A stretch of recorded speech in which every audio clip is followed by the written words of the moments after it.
Bonjour, toi! Dans cette vidéo, on va aborder ensemble la conclusion du premier chapitre de l'événement Traumatica. Elle fait donc office de quatrième et dernière vidéo de cette série. Si l'envie te prend de vouloir comprendre toute l'histoire depuis le début, avant de te spoiler la fin du coup, n'hésite pas à aller visionner les 3 premières vidéos, ça reste important quand même. L'événement horrifique Traumatica est un événement exclusivement réservé aux plus de 16 ans. Certaines images d'illustration présentées dans cette vidéo peuvent ne pas convenir aux plus jeunes. Cette vidéo s'adresse donc à un public averti. Et bon visionnage!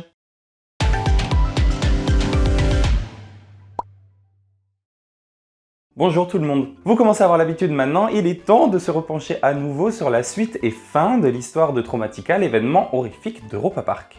Et vous avez bien entendu, on va aborder ensemble la fin d'une histoire qui nous aura quand même tenu en haleine pendant 4 éditions. 4 éditions donc de guerre de territoire, d'invasion, de rébellion, d'aliens, de peur et j'en passe, c'est les meilleurs. Et avant de vous laisser avec le résumé, je voulais revenir avec vous sur ce qui s'est passé entre la 3e partie pendant l'édition 2019 et la fameuse 4e et ultime partie, donc 2021. Alors que Traumatica aurait dû bel et bien revenir en 2020, on a eu une crise sanitaire et ça a foutu un peu la pagaille là-dedans. À partir de début 2020, le monde entier tournera au ralenti, voire complètement à l'arrêt, comme le secteur des parcs de loisirs du coup. Pour des raisons sanitaires évidentes, il sera décidé que Traumatica ne pourra pas revenir en 2020. Ou du moins pas sous la forme qu'on lui connaît.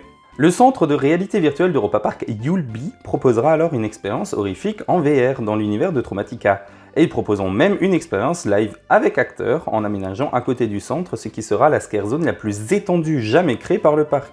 Vous étiez donc lâché dans un parcours extérieur de plus de 400 mètres de long dans la nuit noire entre les Shadows, les Fallen et les Résistances qui, pour pas changer, se mettaient sur la gueule.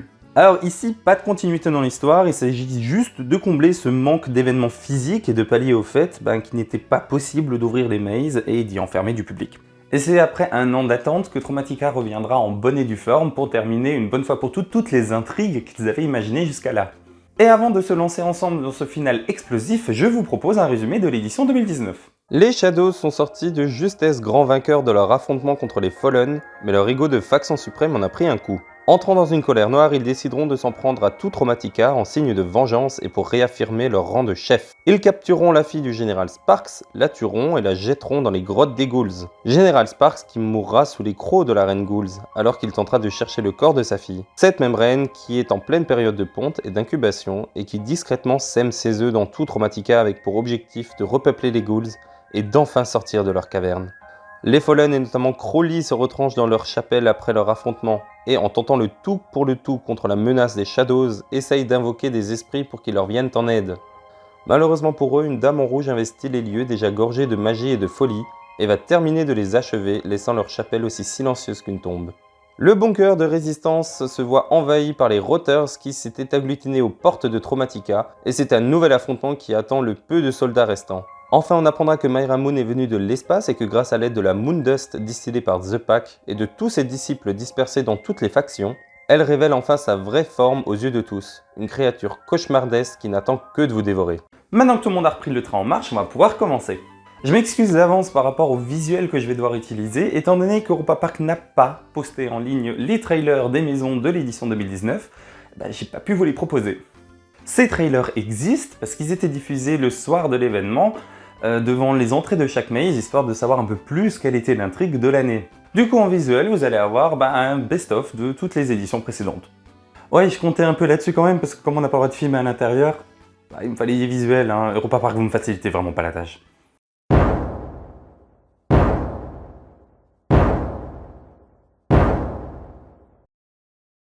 Et cette fois-ci, grand bien nous fasse, pas de bond dans le temps. Les événements de la partie 4 se déroulent directement après ceux de la partie 3. Et parce qu'il fallait bien commencer quelque part, je me suis permis de commencer par mes préférés, les Fallen. Dans l'édition précédente, après avoir invoqué des fantômes, une mystérieuse dame en rouge est venue prendre en chasse les derniers Fallen qui se trouvaient dans la chapelle et a pris possession des lieux. Et on sait maintenant qui l'a fait venir, c'était Crowley. Crowley n'a pas disparu comme on le pensait l'édition précédente, mais fait maintenant partie à part entière de la chapelle. La chapelle c'est Crowley, et Crowley c'est la chapelle. En entrant en ces lieux, vous entrez directement dans l'esprit torturé de ce dernier, et la chapelle a fait prendre vie à toute sa folie meurtrière. Quant à qui est cette fameuse femme en rouge, la seule chose dont on est sûr, c'est qu'elle a un lien très fort avec Crowley. Alors ce sont que des suppositions de ma part, c'est que mon avis, mais je pense qu'il s'agit de sa femme, qu'on a vu se faire tuer dans un des trailers de la partie 2 de l'événement, l'affrontement entre Fallen et Shadows du coup. Ça expliquerait aussi pourquoi elle s'en prend constamment à vous, comme si elle essayait de vous faire fuir de l'esprit de son mari. La mail se termine d'ailleurs par une immense tête désincarnée de Crowley sortant du mur comme pour une dernière fois vous dire « dégagez ». Crowley n'est plus, les Fallen se sont enfuis et la mystérieuse dame en rouge veille à ce que plus personne ne rentre dans la chapelle. On peut le dire à présent, la plus grande menace des Fallen, celle qui aura joué avec eux comme des marionnettes, c'était pas les Shadows, c'était encore une fois la chapelle elle-même.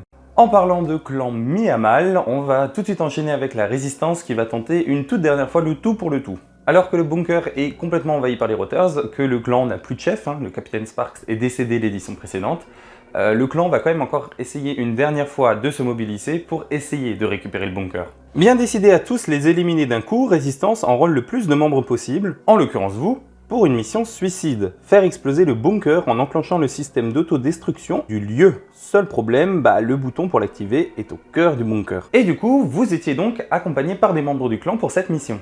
Malheureusement, membres qui vont se réduire comme peau de chagrin à mesure que vous avancez dans le bunker et que vous essayez de vous frayer un chemin à travers les Rotters.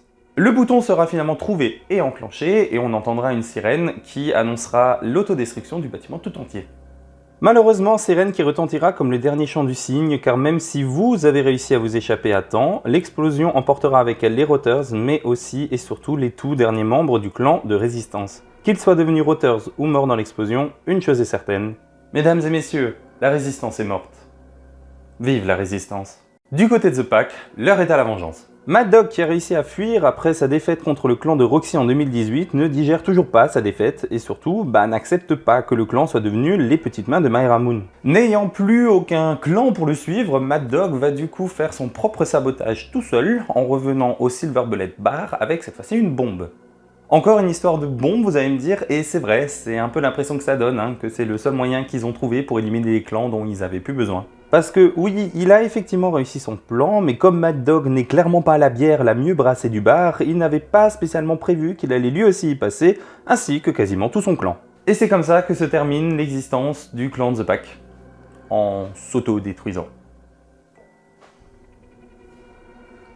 Oui, c'est peut-être pas forcément la fin que s'était imaginé le clan à la base, mais bon. Du coup, ça me fait une transition toute faite sur le rôle qu'a porté Myra Moon pendant cette édition. Pour le coup, Myra était complètement à l'écart de toute confrontation. Elle a retrouvé tout son pouvoir grâce à la Moon Dust distillée par The Pack depuis l'édition précédente et surtout amassé assez de disciples parmi les clans pour la servir. On peut le dire, Myra Moon est à son apogée et fait office de déesse suprême du territoire de Traumatica qu'elle regarde se détruire petit à petit, comme un être omniscient que rien n'atteint. Du moins, pour le moment. Parce que ce qu'il faut savoir, c'est que l'histoire de Myra Moon n'est clairement pas terminée, donc je suppose qu'on la verra encore à l'avenir. Si à ce stade de la vidéo, on a déjà dû dire au revoir à 3 factions, il faut savoir qu'il en reste encore 2 qui se portent plutôt bien, voire même super bien, notamment les Ghouls qui ont réussi à sortir de leur caverne. Alors qu'elles étaient cloîtrées jusqu'à là dans leur maze, pour la première fois, des ghouls étaient présentes partout sur l'événement ainsi que dans les scare zones. Souvenez-vous, c'est la reine qui avait pondu des œufs dans tout le territoire de l'édition précédente, ce sont ces mêmes œufs qui ont maintenant éclos. Les ghouls sont donc partis à la chasse à la surface boostés par leur reine et rivalisant de force même avec les Shadows. Les ghouls ont acquis leur titre de faction en bonne et due forme, leur caverne n'a d'ailleurs plus rien de lugubre ou de sombre, c'est une véritable fourmilière où toutes les ghouls sont en alerte pour vous sauter dessus et vous ramener à leur reine adorée. Et enfin, du côté des Shadows, on pense déjà à l'avenir. Alors que le clan reprend enfin ses esprits après l'affrontement contre les Fallen lors de la deuxième partie, Drago pense déjà à la suite. Le roi des Shadows constate petit à petit que son territoire est déserdé par la race humaine, ou en l'occurrence qu'il y en a de moins en moins, et c'est quand même un peu leur seule ressource pour survivre, accessoirement. Dragos et son clan vont donc élaborer un piège aux humains restants. Jouant d'une rédemption soudaine, le clan proposera le couvert et le logis à tous ceux souhaitant se cacher de ce qui se trame à l'extérieur. Et vous savez quoi? Ça va marcher. Si vous trouvez ça un peu tiré par les cheveux que la race humaine se fasse aussi facilement berner, n'oubliez pas que The Pack et Résistance viennent d'exploser, que la chapelle des Fallen veut la mort de tout le monde, et que les ghouls viennent de sortir chasser à l'extérieur. Je pense qu'on a plus affaire à un instinct de survie plutôt qu'à un plan mûrement réfléchi. Dragos va donc attirer tout ce petit monde dans son temple, et ainsi remplir à nouveau son garde-manger et faire survivre son espèce encore un moment.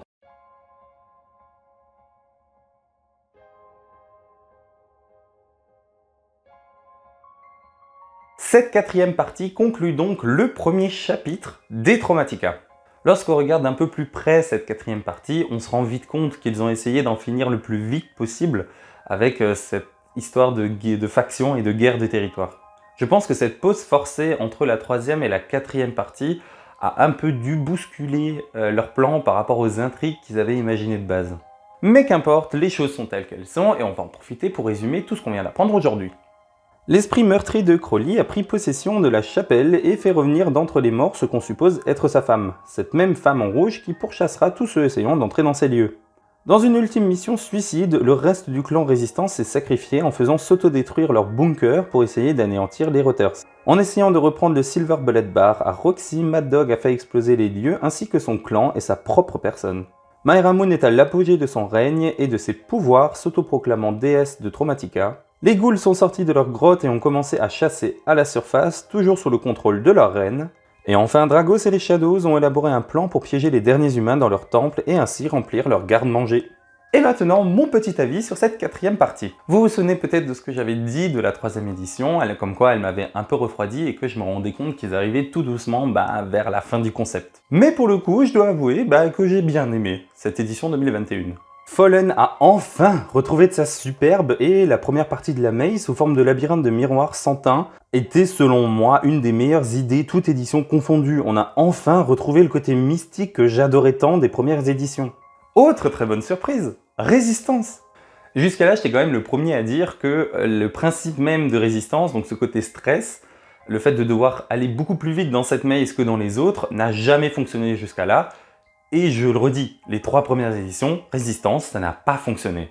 Et du coup, cette édition m'a fait complètement revoir mon jugement. Alors vous êtes effectivement accompagné par 1 ou 2 acteurs pour une partie du trajet. Alors ils se font vite enlever par les Rotters, mais cette interaction, franchement, j'ai trouvé super sympa.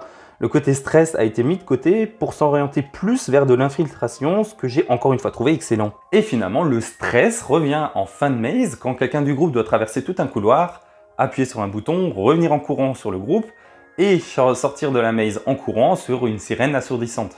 Ça marche très bien, félicitations Traumatica. J'ai adoré mes passages dans cette maze. Ghouls était à peu de choses près pareil que l'année précédente, sauf qu'il y avait énormément d'acteurs. Enfin, c'est l'impression que ça donnait, je pense pas qu'il y en ait plus ailleurs, mais c'est l'impression que ça donnait, 2 lumières aveuglantes et des faits à l'intérieur. Ce qui finalement amplifiait le côté stress et le côté chasse à l'homme. Alors Shadows avec quelques changements, notamment la dernière pièce et le fait qu'on parcourait pas la maze forcément dans le même sens qu'on le faisait les autres années. Mais bon, rien de mémorable. The Pack par contre était de loin la pire maze de cette édition, mais franchement, et ça c'est purement mon avis personnel, sûrement une des pires, toutes éditions confondues. C'était exactement la même maze que l'année dernière, pas de rapport du tout avec la storyline de l'événement. J'ai vu le trailer avant de rentrer dans la maze, histoire de me mettre un peu l'intrigue dans la tête. Je rentre dedans, je suis ressorti de cette maze, j'ai dû revoir encore une fois ce trailer parce que j'avais rien compris tellement c'était pas clair.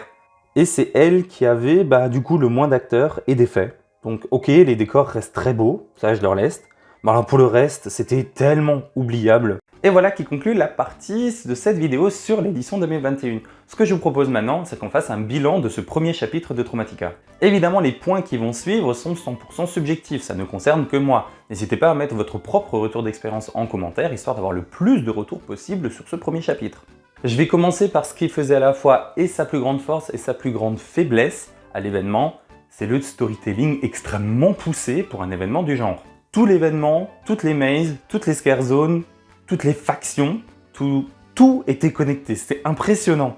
Parce que ce qu'il faut savoir, c'est qu'instaurer un storytelling à ce genre d'événement, c'est quand même assez rare, que tout un événement soit connecté. Mais alors un événement qui a une histoire, qui se suit, une intrigue qui se suit d'année en année, jusqu'à 4 éditions comme on a fait jusqu'à maintenant, ça par contre c'est unique. Et c'est ce qui fait que, de mon sens, de mon point de vue, Traumatica se démarque complètement des autres événements horreur de la sorte. Alors malheureusement, ce storytelling, je trouve, n'a pas été assez bien mis en avant et surtout eu des hauts et des bas dans l'écriture. C'est devenu tellement dense et incompréhensible avec des changements dans les auteurs encore au passage qu'il en fallait pas plus en fait pour embrouiller tout le monde et surtout le peu de gens qui suivaient l'histoire. De même, j'avais un peu l'impression qu'il se justifiait de finalement pas énormément changer l'intérieur des mazes en se disant oh les gens seront de toute façon heureux de revenir et de continuer l'histoire qu'ils avaient commencé l'année précédente. Alors étant fan de l'histoire, évidemment que j'étais content de revenir tous les ans et de continuer cette intrigue. Mais les amis qui m'accompagnaient, qui sont pas forcément partants pour apprendre cette intrigue ou pour s'intéresser à l'intrigue, finalement s'en sont très vite lassés et j'ai l'impression que c'est le ressenti général. Si tu ne t'intéresses pas à l'intrigue, tu t'en lassais très vite. Je trouve également que l'extérieur des mazes manquait également d'ambiance. Vous aviez les scare zones, vous avez le show, vous avez les mazes, c'est le cœur même de l'événement. Par contre, effectivement, à l'extérieur, les acteurs qui se baladaient mettaient un peu l'ambiance, mais ça manquait clairement d'événements, d'happening pour ceux qui veulent maintenant le terme, mais d'happening, quelque chose qui se passe à des points réguliers, un lâcher dehors de zombies, je dis n'importe quoi, mais quelque chose en fait qui donne envie ne serait-ce que de rester après avoir fait les mazes, ce que j'ai pas ressenti jusqu'à là malheureusement. Les décors et les make-up par contre sont toujours extraordinaires. Alors ça n'a jamais été ma préférée, mais il faut rester sérieux 2 secondes, hein. La maze des Shadows, était juste dingue. Dans son exécution, et même s'ils l'ont pas énormément fait évoluer à travers les éditions, il y avait toujours ce côté waouh quand je rentrais ou quand on la traversait. Ça, il faut leur laisser, elle avait de la gueule. Alors j'ai aussi aimé avoir un autre folklore que d'habitude. J'ai aimé le fait d'avoir autre chose que des clowns, des zombies, un hôtel et compagnie. Alors oui, il y a eu les roteurs à un moment donné, mais je trouvais que ça restait quand même assez marginal par rapport au reste. Donc ça, voilà, chapeau. En conclusion, on sent que ce premier chapitre, c'était le premier en fait, hein, c'était le début, on sent qu'ils se cherchaient encore d'édition en édition, surtout avec le storytelling dont ils en étaient pourtant si fiers. Il y a eu du mauvais, il y a eu du très mauvais, il y a eu du bon, du très bon, mais il y a aussi eu d'excellentes surprises, surtout pour un événement horrifique. Et je pense que même Universal Studios ne se serait pas permis d'aller aussi loin dans le délire, ça c'est clair. C'est la fin de cette vidéo, j'espère que tout comme moi vous avez apprécié suivre cette histoire à travers les 4 éditions de Traumatica chapitre 1. Comme dit plus tôt dans la vidéo, n'hésitez pas à donner votre avis dans les commentaires, savoir ce que vous avez aimé pendant ces 4 éditions, ce que vous avez le moins aimé. Je vous lirai, c'est toujours hyper intéressant de discuter avec vous. Dans les commentaires, c'est à vous. Si vous souhaitez en parler encore plus avec nous, vous pouvez évidemment nous retrouver sur nos réseaux sociaux, Twitter, Instagram, Facebook et surtout Discord. C'est Discord sur lequel je suis le plus actif pour discuter de Traumatica, donc si vous voulez donner votre avis ou même discuter avec nous ou toute la communauté d'Europa Park Forever, c'est sur Discord que ça se passe. Évidemment, il s'affiche à l'écran, mais tous les liens sont également en barre d'infos.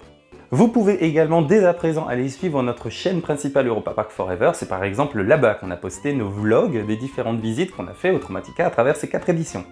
Évidemment, n'oubliez pas de vous abonner à EPF+, pour ne louper aucune prochaine vidéo sur Traumatica. Car oui, en effet, on a terminé ce premier chapitre, mais Traumatica n'a pas totalement encore fini de nous révéler tous ses secrets.